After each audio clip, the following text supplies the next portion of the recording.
நானும் நிறைய கத்துக்கிட்டேன் இங்க வந்து. மெயினா வந்து ஃபர்ஸ்ட் நேத்து வந்து ப்ரௌன்ஸ் அண்ட் கிரீன்ஸ்னா என்னன்னு கத்துக்கிட்டேன். நான் ப்ரௌனா இருக்கிறது எல்லாமே ப்ரௌன்னு நினைச்சிட்டு இருந்தேன். பச்சையா தான் அது கிரீனுங்கிறது வந்து ரொம்ப புது விஷயமா இருந்தது. அந்த மாதிரி நிறைய டேக்அவே இருக்கு. ஒன்று ரெண்டு அப்படிலாம் கிடையாது. நிறைய கிளாஸஸ் அட்டன் பண்ணிக்கோ. இப்போ பாலானாவோட 1 இயர் கிளாஸ் அட்டன் பண்ணது இல்லாம இங்க வந்து நிறைய கத்துக்கிட்டேன். அவர்கிட்ட இருந்து இன்னும் நிறைய கத்துக்க வேண்டியது இருக்கு. எதுனாலும் வந்துடணும் அப்படின்ற ஒரு மைண்ட் செட் இருக்குது ஆக்சுவலா. ரொம்ப நல்லா இருக்கு. ஹேண்ட்ஸ் ஆன் எக்ஸ்பீரியன்ஸ் இருந்தது. அது வந்து ரொம்ப எங்கேயுமே எனக்கு இதுவரையும் இப்படிலாம் கிடைச்சதே இல்லை. அந்த மாதிரி ஹேண்ட்ஸ் ஆன் எக்ஸ்பீரியன்ஸ் ரொம்ப சூப்பரா இருந்தது. எனக்கு என்னன்னா இந்த இவங்க சொன்ன மாதிரி கிரீனு ப்ரௌன்ஸ் அதோட கிளாரிட்டி எனக்கு இப்போதான் கிடைச்சி. இத்தனை நாளாக 1 இயர் ஐஃபார்ம் இருந்தால் எனக்கு இப்போ அந்த கிளாரிட்டி நல்லா கிடைச்சிது. இன்னொன்று ஆற்றல் டீமு பாலா அண்ணா டீம் ஒன்று ஜென்ரேட் பண்ணுறாங்கன்னா we are able to see unique people. இப்போ வந்து பார்த்துட்டிங்கன்னா அலவர் ஐயா இப்போ தான் ஃபர்ஸ்ட் டைம் மீட் பண்ணுறோம். ஸோ இவரெல்லாம் எங்களுக்கு ஒரு இன்ஸ்பிரேஷன். இந்த ஏஜில் இவ்வளோ பண்ணிட்டு இருக்காரு அப்படிங்கும்போது நம்ம இன்னும் நிறைய பண்ணலாம்.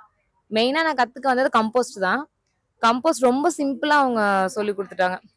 இன்னொன்று நம்மளுடைய அவங்க சொன்ன மாதிரி அந்த வெஜிடபிள் வேஸ்ட்டு அதை வந்து நம்ம உரம் ஆக்குறோம். அது எல்லாத்தையும் தாண்டி லேண்ட்ஃபில்ஸை வந்து குறைக்கிறதுக்கு ஒரு உமனும் கம்போஸ்ட் கற்றுக்கணும். That is very very important. Very simple to. ஆனால் அதை நம்ம ட்ரை பண்ணி இம்ப்ளிமெண்ட் பண்ணணும். இதை தான் we are suppose to take to our next generation. இன்னொன்று இந்த கிரீன்வே லிவிங்ல இவங்க ஒரு லேண்டை வாங்கினா I have a confidence. So நமக்கு சப்போர்ட் பீப்புள் இருக்காங்க. அதை எப்படி டிசைன் பண்ணணும்னு சொல்லிட்டு அந்த லேண்டை டிசைன் பண்ணது இட் இஸ் வெரி பியூட்டிஃபுல். அந்த பலாச்சொலை பார்த்தது, மாம்பழம் சாப்பிட்டது சூப்பர். யா டெஃபினட்டா த universal supporters. Thank you so much. Same of course எல்லாமே நம்ம மெயின் ஒர்க் ஷாப்பே பார்த்தீங்கன்னா கம்போஸ்ட் பற்றி தான். நம்ம படிச்சிருக்கோம் கம்போஸ்ட்னா என்ன அப்படின்னு. இங்கே டைரக்ட் எக்ஸ்பீரியன்ஸ் பண்ணி பார்க்குறோம். இந்த கிரீன்ஸ் அது இதெல்லாம் போட்டு அதுவும் இந்த டெம்பரேச்சர் வரதெல்லாம் பெரிய விஷயம். அது நம்ம கேள்விப்படாது. ஏன்னா மண்ணில் போட்டால் சாணம் கம்போஸ்ட் ஆகிடும். பட் இங்கே வந்து நம்மளே பண்ணி பார்க்குறோம். மைக்ரோ சாணம் இயற்கையாக பண்ணுறது நம்ம 21 days எதுவும் 21 நாளில் பண்ணுறதுங்கிறது, அதுவும் டைரெக்டாக நம்மளே பண்ணுறது பெரிய விஷயம். அது நம்ம இயற்கைக்கு போடும்போது திருப்பி அந்த ஆர்கானிக் திருப்பி இயற்கைக்கு போகுது. இட்ஸ் சைக்கிள்ங்கிறத புரிஞ்சுக்கிட்டோம். நம்ம எதுவும் வேஸ்ட் பண்ணக்கூடாது, இயற்கையோட சேர்ந்து வாழணுங்கிறது புரிஞ்சுக்கிட்டோம். அப்புறம் டைரெக்டாக போய் அவங்களுடைய ஃபார்ம்ஸை விசிட் பண்ணது எக்ஸலண்ட். அது சூப்பர். அப்புறம் ஐயாவோட அந்த அலோவேரா அல்வா பண்ணுறது, மற்ற விஷயங்கள் நிறைய விஷயங்கள் கற்றுக்குறோம். 1-2 இல்லை, சொன்னால் பேஜஸ் அண்ட் பேஜஸ் நம்ம எழுதி போயிட்டே இருக்கலாம். ஸோ டைம் கம்மியாக இருக்கனால நல்ல ஹாப்பியான விஷயம். அது ஒரு நல்ல கேள்வி. ஏற்கனவே நான் கற்றுட்டதுலலாம் ஒன்றுமே இல்லை. ஒன்றும் எங்களுக்கு சரியான வழிகாட்டுதலை அங்கே நிறையா யூனிவர்சிட்டிஸில் எல்லாம் பார்த்துருக்குறோம். நிறைய எக்ஸ்பர்ட்ஸ் எல்லாம் கூட போய் பார்த்துருக்குறோம். ஆனால் இவ்வளோ சிம்பிளிஃபை பண்ணி சொல்லுதில்லை இது வரைக்கும். பெருசாக காம்ப்ளிகேட் பண்ணி அது இது பண்ணுவாங்க. நாங்கள்லாம் செய்ய முடியாதுன்னு அதாவது பயந்து வெளியே வந்திருக்கிறோம் அந்த பயிற்சிக்கு பின்னாடி கூட. ஆனால் இந்த பயிற்சி பார்க்கும்போது ரொம்ப கான்ஃபிடெண்ட்டாக இருக்குது. இன்னொன்று என்னென்னா, நான் ஏற்கனவே இந்த கம்போஸ்ட் பற்றி எங்கிட்ட இருந்த ஒரு அறிவு இருந்தது. அந்த அறிவு இது வந்து ரிஃபைன் பண்ணுற மாதிரி ஆயிடுச்சு. ஏன்னா நாங்கள் பார்த்தது பஞ்சபூதங்களுடைய சேர்க்கையில் இந்த கம்போஸ்ட் வந்து எப்படி வந்து இது டெவலப் ஆகுது இது அப்படிங்கிற மாதிரி நாங்கள் பார்த்துருந்தோம். அதுக்காட்டில் இது சயின்டிஃபிக்காக ரொம்ப நல்லா சயின்டிஃபிக்காக இந்த க்ரீனு இது ஸ்டார்ட்ரு சிஎன் ரேஷியோ அதே மாதிரி இந்த டெம்பரேச்சர் எவ்வளோ தூரம் இதில் வந்து இந்த அஃபெக்ட் பண்ணுது, டெம்பரேச்சர் எவ்வளோ இருக்கணுங்கிற ஒரு இது, அந்த செலெக்ஷன் ஆஃப் வந்து மெட்டீரியல்ஸ் நம்ம இது லேண்ட்ஃபில்லேருந்து எடுத்து வந்தால் கூட செலெக்ஷன் ஆஃப் மெட்டீரியல்ஸ் எப்படியெல்லாம் இருக்கணும், அது எந்த ரேஷியோவில் போடணும் அப்படிங்கிறது எல்லாமே ரொம்ப ப்ராக்டிக்கலாக இருந்தது. இது ஒரு செஷன் நல்லா இருந்தது. அதோட எனக்கு இன்னொரு இது நான் ஷேர் பண்ணி ஆகணும். இதில் வந்தவங்க ரொம்ப குறைவாக இருந்தால் கூட அத்தனை பேருமே ரொம்ப ஆர்வமாக டீப்பாக அதை கற்றுக்கிற ஆர்வத்தை பார்த்தா நமக்கே நான் கொஞ்சம் முடியாது இருந்தால் கூட இவ்வளவு ஆர்வமாக கற்றுக்குறாங்க, இவ்வளவு நல்லா செய்கிறாங்கன்னு சொல்லி பார்க்கும்போது அது ஒரு சந்தோஷம். அது இந்த கண்டிப்பாக இவங்க செய்யணும்னு ஆசைப்படுறோம். அதே மாதிரி இவங்க செய்யறதுக்கான தகுதியான ஆட்கள் எல்லாம் உருவாயிட்டு இருக்கிறாங்கன்னு எனக்கு பார்த்து. குறிப்பாக இந்த மாலதி, ஐஸ்வர்யா, அவங்க இன்னொரு பிரியா, எங்கள் விஷ்ணு பிரியா, இவங்களெல்லாம் பார்த்தப்போ எனக்கு என்ன சந்தோஷம்னா ஒரு டீம் ரெடி ஆகிட்டாங்க. இந்த டீம் அப்படியே மெல்ல மெல்ல மெல்ல மெல்ல இது வரும்போது இன்னொரு 10-20 வருஷத்துல இந்த இந்தியாவில் வந்து என்னெல்லாம் நம்ம பயந்துட்டு இருக்கிறோமோ, என்னெல்லாம் நடந்துருமோ அப்படின்னு பயந்துட்டு இருக்கிறோமோ, அதுக்கு எதிரான ஒரு வேலையை அல்லது நமக்கு சாதகமான நல்ல விஷயங்களை செய்யறதுக்கு நல்ல ஆட்கள் ஒரு படை இருக்குதுன்னு சொல்லி எனக்கு நம்பிக்கை. ரொம்ப சந்தோஷமா இருந்தது, இந்த நிறைவா இருந்தது. இவங்களையெல்லாம் இந்த மாதிரி இந்த பார்ட்டிசிபென்ட்ஸ் எல்லாம் பார்க்கும்போது எனக்கு ரொம்ப 2 நாளில் வந்து எனக்கு ஒரு உற்சாகமாக இருக்குது அந்த மாதிரி. அதே நேரத்தில் எனக்கு வந்து என்னுடைய அளவுரை பற்றி கொஞ்சம் சொல்கிற டைம் இல்லை, இருந்தாலும் கொஞ்சம் சொல்லிக் கொடுக்குறதுக்கான ஒரு வாய்ப்பு கிடைச்சது. அதுலேயும் எனக்கு ரொம்ப மகிழ்ச்சி. உங்களுக்கு ஒரு புரிதல் இருக்கு. இங்க வந்து ஒரு பாடம் நமக்கு வந்து ஐயா வந்து சொல்லிக் கொடுத்திருக்காங்க. இதுல நீங்க இதுக்கு முன்னாடி ஒரு தவறுதலான ஒரு புரிதல் இருந்து இங்க வந்து ஓ இதுதானா நான் இன்ன வரைக்கும் நான் வேற மாதிரி நினைச்சிருக்கேன் அந்த மாதிரி ஏதாவது இருக்கா? கண்டிப்பாக இருக்கு. இப்போ அவங்கெல்லாம் வந்து என்னன்னா இந்த பாக்டீரியா, ஃபங்கஸு, நெமட்டோடு, அதே மாதிரி அமீபா இதை பற்றி எல்லாமே வந்து அவங்க எதுவும் சொல்ல, எல்லாமே ஸ்லைடு, அதாவது பவர் பாயிண்ட் ப்ரெசன்டேஷன் போட்டுக்குவாங்க. அதில் இப்படியெல்லாம் பண்ணுறோம், இப்படியெல்லாம் பண்ணுறோம், இந்த ரேஷியோவில் பண்ணணும் அப்படின்னு சொல்லி காட்டுவாங்க. ஒரு கொஞ்சமாக ஒரு சாம்பிளுக்காக வந்து ஒரு சும்மா ஒரு பக்கெட் அளவுக்கு அந்த இதை வச்சு அதை பார்த்தாங்க. ஈவன் நான் நிறைய டெல்லியில் கூட இதுக்காக காம்போஸ்ட்னு சொல்லிட்டு எனக்கு ரொம்ப ஆசைப்பட்டு டெல்லி கூட ஒரு இடத்துல ஒரு எக்ஸ்பர்ட் கிட்ட போனோம். எங்களுக்கு அது வந்து ஃபீஸ் தான் நிறைய ஆச்சே தவிர எங்களுக்கு அது வந்து எங்களுக்கு வந்து ஒரு ஒரு இது கிடைக்கல.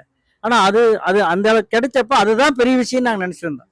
அப்போ இதுதான் கம்போஸ்ட்டுங்கிறது பெரிய ரொம்ப ஒரு என்னென்னா காம்ப்ளிகேட்டடான ரொம்ப சாஃபிஸ்டிகேட்டடாக நினச்சிடும். ஆனால் இவர் காட்டுற மெத்தடில் நாங்கள் பார்க்கும்போது பார்த்தீங்கன்னா இவ்வளோ சிம்பிளான விஷயத்தில் அவன் ஏன் காம்ப்ளிகேட் பண்ணி காட்டுறாங்க.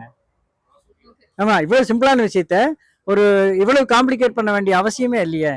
இதுதான் நான் புரிஞ்சுக்குவேன். இது வந்து யூனிவர்சிட்டி இந்த மாதிரி எல்லாம் பண்ணுறது, சயின்டிஸ்ட் எல்லாம் பண்ணுறது. ஆமாம் ஆமாம், ரொம்ப நல்லா இருந்ததுமா. அது இதெல்லாம் ரொம்ப அருமையாக பெருசாக ஆர்கனைசேஷன் எல்லாம் அவங்களே அதாவது புட்டப் ஆயிட்டாங்க. இல்லை யாரும் இறந்து கசப்பில் அப்படி இல்லை இப்படி இல்லைன்னு நல்லா ஒன்றும் கிடையாது. அவங்களே ஒரு செல்ஃப் டிசிப்ளின் இருந்தது. அதெல்லாம் பார்க்கும்போது எனக்கு இந்த மாதிரி பயிற்சி அமைஞ்சிருந்தா நல்லா இருக்குன்னு. தேங்க்யூம்மா, தேங்க்யூ. இல்ல ஆக்சுவலா நீங்க இப்போ இந்த ஐஃபார்மர் கோர்ஸ் ஃபுல்லா நாங்க அட்டென்ட் பண்ணோம். நான் மெயினா இங்க வந்தது காரணம், நான் நிறைய உமன்ஸை நான் வந்து ஆக்சுவலா என் கூட நான் கூப்பிட்டேன், வாங்க நம்ம போய் கத்துக்கலாம், நம்ம ஒரு மாடலா இருக்கலாம். யூஸ்வலாவே நம்ம நிறைய பேர்த்து கூப்பிடுவோம், அதுல ஒரு 3 பேர் 4 பேர் தான் நம்ம கூட செட் ஆவாங்க. I want to make a journey with that womens, பர்டிகுலரா லேடிஸ். நமக்கு நிறைய டைம் இருக்கு, நம்மளால நிறைய பண்ண முடியும். ஸோ இப்போ இந்த அக்கா வந்து சிம்பிளா நம்ம கம்போஸ்ட் பண்றோம்னு சொல்லிட்டு யூடியூப்ல போய் வீடியோ பார்ப்போம். ஒரு வருஷம் வீடியோ மட்டும் தான் பார்ப்போம், ஆனா ஒர்க் பண்ண மாட்டோம். ஒரு வருஷம் ஒர்க் பண்ணுவோம், ஃபெயிலியர் ஆயிடும், திரும்ப அதை பண்ண மாட்டோம். இந்த மாதிரி சிம்பிளா யாராவது ஒருத்தவங்க சொல்லி கொடுத்தாங்கன்னா this is very very essential for this. இந்த செஞ்சுரிக்கு இது வெரி வெரி இம்பார்ட்டன்ட். நம்மளால அடுத்த ஜென்ரேஷனுக்கு நம்ம பண்ண முடிஞ்சது அவங்களுக்கு ஹெல்த்தையும் பொல்யூஷனும் இல்லாத ஒரு இதுதான். அதுக்காக தான் நம்ம பாடுபட வேண்டியது இருக்கு. ஸோ இந்த மாதிரி தான் இந்த மாதிரியான விஷயமெல்லாம் தான் எவால்வ் ஆகணும். இங்க வந்து எனக்கு ஐ ஃபீல் தட் நெக்ஸ்ட் நம்ம போயிட்டு நான் ஆளாளுக்கு ஒரு டிஸ்ட்ரிக்ட்ல இருந்து வந்திருக்கோம், 3 உமன்ஸ் வந்திருக்கோம், பிரியா, இவங்க எல்லாருமே. ஸோ நெக்ஸ்ட் அடுத்த ஒரு டீம் வரும்போது ஒரு 30 பேர் உமன் கிட்டயாவது ஒரு 1 இயர்ல இம்பாக்ட் பண்ணி அவங்களோட வெஜிடபிள் வேஸ்ட் லேண்ட் ஃபில்லுக்கு போகாம கம்போஸ்ட் பண்ணணும். That is what my wish. அந்த ஃபர்ஸ்ட் ஒரு 30 உமன்ஸ். யா டெஃபினட்டா, கண்டிப்பா என்னோட வெஜிடபிள் வேஸ்ட் இதுக்கு போகாது, லேண்ட் ஃபில்லுக்கு போகாது. ஸோ காம்போஸ்ட் எக்ஸாம்பிள் சொல்லலாம். நான் இதுக்கு முன்னாடி யூடியூப் வீடியோஸ் பார்த்தது, ஆன்லைன்ல ரெஃபரன்ஸ் எடுத்தது. I am having 2 buckets of compost bucket. வீட்டில் இருக்க கிச்சன் வேஸ்ட் வச்சு ஸ்டார்டிங்ல இருந்தே பண்ணிட்டு இருந்திருக்கேன். பட் எனக்கு நான் பண்ண மிஸ்டேக் என்னன்னா, I didn't put dry leaves கரெக்டா. I have a bowl full of green waste, but dry leaves வந்து அந்த சஃபிஷியன்ட்டுக்கு நான் போடலை. இப்போ ஒரு பவுல் நீங்க கிரீன் வேஸ்ட் போடுறீங்க அப்படின்னா twice the amount of dry waste போட்டாதான். அதுதான் அண்ணா நேற்று சொன்னாரு 3:1:6 ரேஷியோ அப்படின்னு சொல்லிட்டு. அந்த ரேஷியோல போடாதனால என்னோட காம்போஸ்ட்ல வந்து மகூட்ஸ் வந்தது, ரொம்ப வாட்டர் இருந்தது. சம்டைம்ஸ் ஒரு லாஸ்ட் டைம் பண்ண காம்போஸ்ட் வந்து ரொம்பவுமே ஸ்டிங்கியா இருந்தது. நான் என்ன பண்ணிட்டேன், லெஃப்ட் ஓவர் ரைஸ், ரா ரைஸ்ல அந்த வண்டு வச்சதெல்லாம் ஓகே காம்போஸ்ட் ஆயிடும்னு சொல்லி அதுல போட்டு மிஸ்டேக் பண்ணிட்டேன். So now I am getting a clarity of இவ்வளோ இவ்வளோ நைட்ரஜன் இருக்கிறது போடணும், இவ்வளோ கார்பன் இருக்கிறது போடணும், இவ்வளோ கிரீன்ஸ் போடணும், வாட்டர் இருந்தால் அதை ட்ரை பண்ணிட்டு போடணும், இந்த மாதிரி போடலாம் அப்படின்றத ஐ லேர்ன்ட். ஆக்சுவலி வந்து என்னோட புரிதல் எப்படி இருந்ததுன்னா, கம்போஸ்ட் பண்ணா வந்து கவுடங் வேணும், அதை கரைச்சி அதுதான் நைட்ரஜன் சோர்ஸ், அது இருந்தாதான் பண்ண முடியும் அப்படிங்கிற மாதிரி இருந்தது. ஆனா இப்போ ஹார்ட் கம்போஸ்ட் இது பண்ணும்போது அந்த ரேஷியோ CN ரேஷியோ ஆல்ரெடி தெரியும். ஆனா வந்து நைட்ரஜன் வந்து இந்த இதுல எல்லாம் இருக்குது, கிளிசரியா இதுல எல்லாம் இது இருக்கு, அது ஸ்டார்டரா அது தேவையே இல்லை, இதை வச்சே பண்ண முடியும்னு எனக்கு அது வந்து ஒரு புது லேர்னிங்கா இருந்தது. செஷன்ல உங்களுக்கு ஏதாவது புதுசா கத்துக்கிற மாதிரி கிடைச்சதா? புதுசானா இப்போ வந்து இந்த மாதிரினா இந்த உரம் எல்லாம் தயார் பண்ணுறேன் நான் இந்த உரத்தில் என்னென்ன எவ்வளோ குவான்டிட்டி போடணும் அது வந்து முதல்ல தெரியல. இப்போ வந்து தெரிஞ்சிருக்கு. அப்புறம் மிச்சம் வந்து ஏதோ இல்லைன்னா வேற எது போட்டு அதுக்கு பதில் வேற எது போடல. அதுக்கு எந்த எப்படி சொல்றது, எந்த இலை போடல. ஆல்டர்னேட் இது இல்லைன்னா ஆமா. இன்னொன்னு போட்டுக்க முடியும் அப்படின்ற இந்த மாதிரி ஒரு- ஆமா, அது என்ன எப்படி போடல, அதுக்கு வந்து அது தெரிஞ்சு போச்சு இப்போ. அந்த இது வந்து நல்ல ஒரு பெனிஃபிட். ஆமா. இப்ப நீங்க பாத்தீங்க இல்லையா, ஆமா. பார்த்து கத்துக்கிட்டீங்க. இமிடியேட்டா போய் நீங்க இதை செய்யணும்னு சொல்லி எதை நினைச்சீங்க? இந்த உரம் தயார் பண்ணு கம்போஸ்டுங்களா? கம்போஸ்ட் வந்து இந்த அடுத்த வாரம் போடுற மாதிரி பிளான் பண்ணியிருக்கேன் நான். அந்த மாதிரி அதுதான் நீங்க இமிடியேட்டா இம்மிடியேட்டு முதல்ல பிளான் பண்ணியிருந்தோம். ஆனால் அண்ணன் வந்து ரொம்ப பிஸி, முறையா வந்து நீங்க எல்லாம் கத்துக்கிட்டீங்க. ஹெல்ப் வேணும். இப்போ வந்து அண்ணன்கிட்ட கற்றுனால ஹெல்ப் வேண்டியதில்லை, நானே போட்டுக்கலாம். ஆமாம், நானே பண்ணிடுவோம். அந்த அளவுக்கு உங்களுக்கு கான்ஃபிடன்ஸ். ஆமாம், அந்த அளவு வந்துருச்சு. அடுத்த வாரம் ஸ்டார்ட் பண்ணி உங்களுக்கு வந்து வீடியோ அனுப்பிச்சிட்றேன் நான். ஓகே, கண்டிப்பா கண்டிப்பாக. நான் பாக்குறேன். சரி, இதுல பேஸா எனக்கு பிடிச்ச விஷயமே என்னன்னா, நம்ம வந்து நேச்சுரல் ஃபார்மிங் தான் பண்ணணும்னு முடிவெடுக்கும் போதே நினைச்சது வந்து சமுதாயத்துக்கு பலன் அடைக்கணுங்கிறதுக்கு ஒரே நோக்கம்தான். அப்போ அன்னைக்கே முடிவு எடுத்தது. அது வந்து ரிசல்ட்டை காமிக்காம 10 பேருக்கு வந்து சொன்னோம்னா யாரும் கேட்க மாட்டாங்க. இப்போ ரிசல்ட்டை வந்து அவங்க கண்ணில் பார்த்துட்டாங்க, இல்லை நாக்கில் டேஸ்ட் பண்ணிட்டாங்கன்னா சத்தியமா அவங்க வந்து இதை விட்டு வேற எதுக்கு போக மாட்டாங்கிறது எனக்கு முதல் புரிஞ்சிருச்சு. அந்த புரிதலுக்கு அப்புறம் என்ன பண்ணோம்னா, அது எப்படி யார் அமைச்சு அது யார் கொண்டு போறாங்க அப்படின்னு நினைக்க போகும்போது ஆசான் வந்தார். நான் பொறுப்பேற்று பண்ணுறேன்னாரு. அவர் அன்னையிலேருந்து கொஞ்சம் கொஞ்சமாக அப்படியே முயற்சிகள் எடுத்து ஓரளவுக்கு சக்ஸஸ் எங்களுக்கு காமிக்கிறார். நாங்கள் அது சக்ஸஸ் காமிக்கும் போது அந்த ஆர்கானிக்ல இவ்வளோ உண்மை இருக்குங்கிறத உணரும் போது எங்கெங்கெல்லாம் போய் கொடுக்குறோமோ திருப்பி இதுக்கோசம் தூரத்துலேருந்து எவ்வளோ தூரமாக இருந்தாலும் இதுக்கோசம் நாங்கள் வரோம்னு சொல்லிட்டு நிறைய பேர் வர பார்க்கும்போது அப்போதான் உண்மையான அவங்க வந்து தேடல் வந்து அவங்களோட தேடலுக்கு நம்ம தேடினதும் கரெக்டு தான் அப்படிங்கிறது உணர்ந்துட்டோம். இந்த காலத்தில் வந்து எல்லாருமே வந்து வாழ்வியலுக்கு தான் நம்ம வாழ்கிறோங்கிறது மட்டும் இல்லாமல் சமுதாயத்தில் வந்து எல்லாரும் இந்த மாதிரி கூட்டாக வாழலாம் அப்படிங்கும்போது ஒரு நேச்சுரல் ஃபார்மிங் மூலமாக மட்டும்தான் அது நடக்கும்.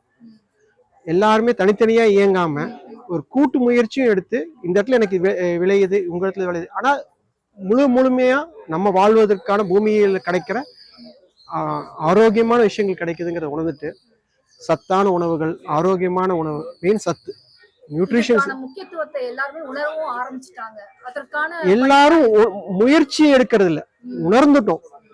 நிறைய பேர்கிட்ட பேசுறாங்க, எல்லாரும் எண்ணங்கள் எல்லாருமே அது சரியில்லை இது சரியில்லை நம்ம சொல்லிட்டு இருந்தோடைய முயற்சி எடுக்கிறதுல வந்து பின்தங்கி தான் இருக்கும்னு சொல்லுவோம். ஏன்னா பொருளாதார நிகழ்வுகளுக்கோசரம் நம்ம பயணிக்கும் போது வாழ்வியல் பேசிக் அடிப்படைகளுக்கோட தேடலை வந்து நம்ம வந்து மறந்துட்டோம்.